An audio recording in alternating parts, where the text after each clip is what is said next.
GRT தனியார் ஹோட்டலில் தேசிய நுகர்வோர் ஆணையம் சார்பில் சரவணகுமார் மற்றும் பரத் ஆகியோர்களின் தலைமையில் நலத்திட்டங்கள் வழங்கும் விழா நடைபெற்றது. இதில் சிறப்பு அழைப்பாளராக புதுவை முதல்வர் ரங்கசாமி பங்கேற்று நலத்திட்டங்களை வழங்கினார்.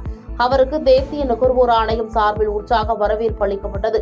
மேலும் இதில் பிரபல திரைப்பட நடிகர்களான சார்லி, கஞ்சா கருப்பு ஆகியோரும் கலந்து கொண்டனர். நிகழ்ச்சியில் நலத்திட்ட உதவிகளை மக்களுக்கு வழங்கி இதேபோல் அனைவருக்கும் செய்ய வேண்டும் என கேட்டுக் கொண்டனர்.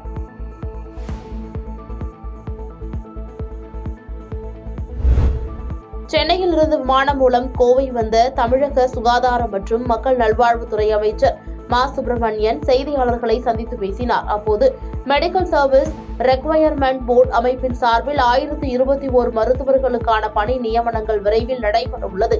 தமிழகத்தில் உள்ள 20 மருத்துவ மாவட்டங்களில் எங்கு எல்லாம் அதிக காலி பணியிடங்கள் உள்ளனவோ அங்கெல்லாம் இவர்களை பணியில் அமர வைக்க வேண்டும் என்ற வகையில் கவுன்சிலிங் நடத்தப்பட்டு வருவதாக தெரிவித்தார். வரலாற்றிலேயே முதன்முறையாக ஃப்ரெஷ் கேண்டிடேட்டுக்கு கவுன்சிலிங் என்பது இதுதான் முதல் முறை. அந்த வகையில் ஒரு 20 HODs என்று சொல்லக்கூடிய மருத்துவ மாவட்டங்களில் எங்கேயெல்லாம் அதிக காலி பணியிடங்கள் இருக்கிறதோ அங்கேயெல்லாம் இவர்களை பணியில் அமர்த்திட வேண்டும் என்கின்ற வகையில் கவுன்சிலிங் நடத்தப்பட்டு வருகிறது.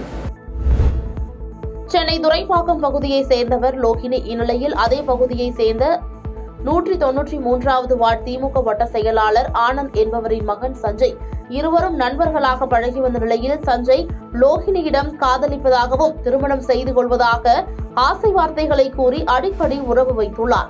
இந்நிலையில் பெற்றோர் பேச்சை கேட்டுக்கொண்டு திருமணம் செய்ய மறுத்து அந்த பெண்ணிடம் பேசுவதை நிறுத்தியுள்ளார். இதுகுறித்து லோகினி சஞ்சயின் தாயிடம் முறையிட்ட போது அவர் அந்த பெண்ணை தகாத வார்த்தைகளால் பேசி மிரட்டியுள்ளார். இதனால் இதுகுறித்து தரமணி அனைத்து மகளிர் காவல் நிலையத்தில் ஜனவரி 8ஆம் தேதி லோகினி புகார் அளித்தும் நடவடிக்கை எடுக்கவில்லை என கூறப்படுகிறது.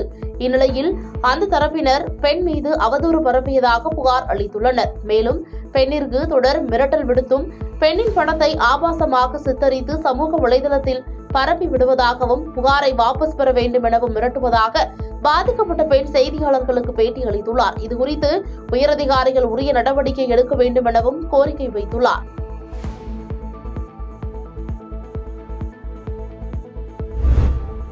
நாகர்கோயிலில் OPS அணி சார்பில் பாராளுமன்ற தேர்தல் குறித்த ஆலோசனை கூட்டம் நடைபெற்றது. கூட்டத்திற்கு மாவட்ட செயலாளர்கள் விக்ரமன், செல்லப்பன் ஆகியோர் தலைமை தாங்கினர். துணை ஒருங்கிணைப்பாளர் மனோஜ் பாண்டியன் வாழ்த்துரை வழங்கினார். முன்னாள் முதலமைச்சர் O. பன்னீர்செல்வம் சிறப்பு விருந்தினராக கலந்து கொண்டு பேசினார். அப்போது அதிமுக என்ற மாபெரும் இயக்கத்தை யாராலும் அழிக்க முடியாது, அதை காப்பாற்றதான் போராடி வருகிறோம். தேர்தல் நேரங்களில் அம்மா இருக்கும் போது பல கட்சிகள் அவரை தேடி வருவார்கள். ஆனால் தற்போது தலைமை கழகத்தில் 6 பேர் உட்கார்ந்திருக்கிறார்கள், யாரும் அவர்களை தேடி வரவில்லை என விமர்சனம் செய்துள்ளார்.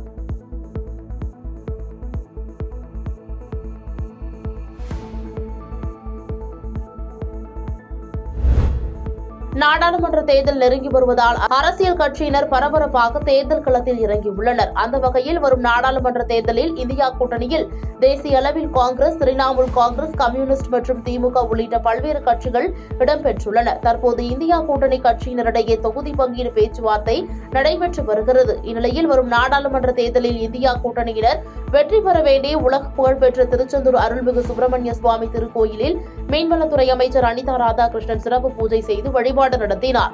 தொடர்ந்து சத்குரு சம்ஹார மூர்த்தி சன்னதியில் எதிரிகளை வெல்லக்கூடிய சத்குரு சம்ஹார பூஜை நடத்தி சிறப்பு வழிபாடு செய்தார். அப்போது இந்தியா கூட்டணி பெயரில் வேத மந்திரங்கள் வழங்க சிறப்பு பூஜைகள் நடைபெற்றது.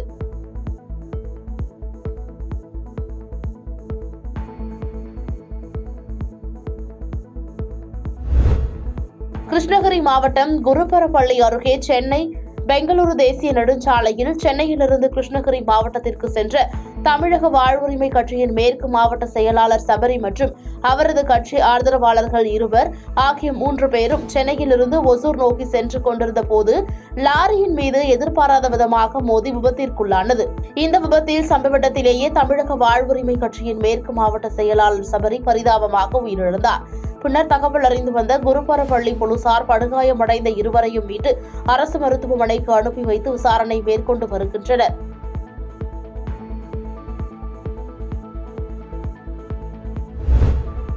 நீலகிரி மாவட்டம் குன்னூர் அருகே உள்ள கோடமலை எஸ்டேட் பகுதியில் நேற்றிரவு வனத்துறையினருக்கு கிடைத்த ரகசிய தகவலின் பெயரில் குன்னூர் வனத்துறையினர் ரோந்து பணியில் ஈடுபட்ட போது சந்தேகத்திற்கிடமான முறையில் நின்றிருந்த கோடைமலை பகுதியைச் சேர்ந்த ஆனந்தராஜ், ஜீவரத்னம் ஆகிய இருவரை பிடித்து விசாரித்ததில் காட்டுப்பன்றியை வேட்டையாட வந்ததாக தெரியவந்தது. இதனைத் தொடர்ந்து குன்னூர் ஆழ்வார்பேட்டை பகுதியைச் சேர்ந்த ஜீவகுமார் என்பவரையும் பிடித்து விசாரித்தனர். இதில் குன்னூர் அருகே உள்ள பார்க் சைட் எஸ்டேட் வாகன ஓட்டுநரான பிரேம்குமார் என்பவரிடமிருந்து காட்டுப்பன்றியை வேட்டையாட வெடிபொருட்கள் வாங்கியதாக தெரியவந்தது. இதையடுத்து அவர்கள் 4 பேரையும் கைது செய்த போலீசார் அவர்களிடமிருந்து கார் மற்றும் இருசக்கர வாகனத்தை பறிமுதல் செய்தனர்.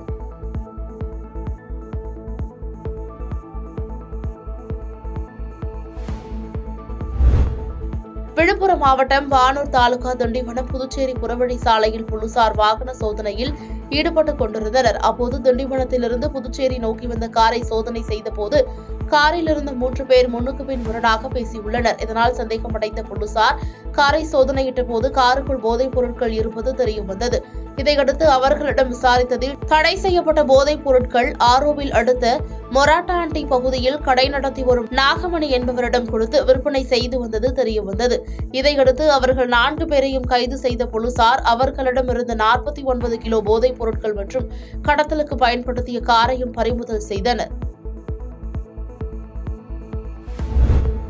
வேலூர் மாவட்டம் அணைக்கட்டு தொகுதியில் நடந்த எண்மண் எண் மக்கள் நடைபயணத்திற்கு பிறகு பாஜக மாநில தலைவர் அண்ணாமலை செய்தியாளர்களுக்கு பேட்டியளித்தார். அப்போது அமைச்சர் துரைமுருகன் கூறிய கேள்விக்கு பதிலளித்த அவர், லக்னோவில் MBA பினான்ஸ் படித்துள்ளேன்.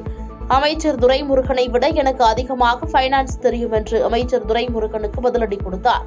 மேலும் பேசிய அவர், ஒருவேளை பாரதிய ஜனதா கட்சி மாநில தலைவர் கோயம்புத்தூர்ல போட்டிடுறாருன்னா ஏன் கோயம்புத்தூர் ஏன் வெள்ளூர்ல போட்டிருக்கூடாது?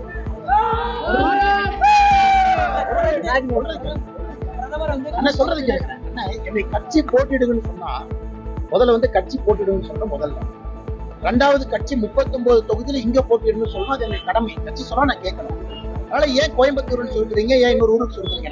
அதனால ஒருவேளை கட்சி என்னைய போட்டிடுங்கன்னு சொன்னா நிச்சயமா உங்கள்கிட்ட சொல்லிட்டு தான் நான் போட்டிடுவேன். பாதகம் செய்பவரை கண்டால் நாம் பயங்கொள்ளலாகாது பாப்பா, மோதி மிதித்து விடு பாப்பா, அவர் முகத்தில் உமிழ்ந்து விடு பாப்பா.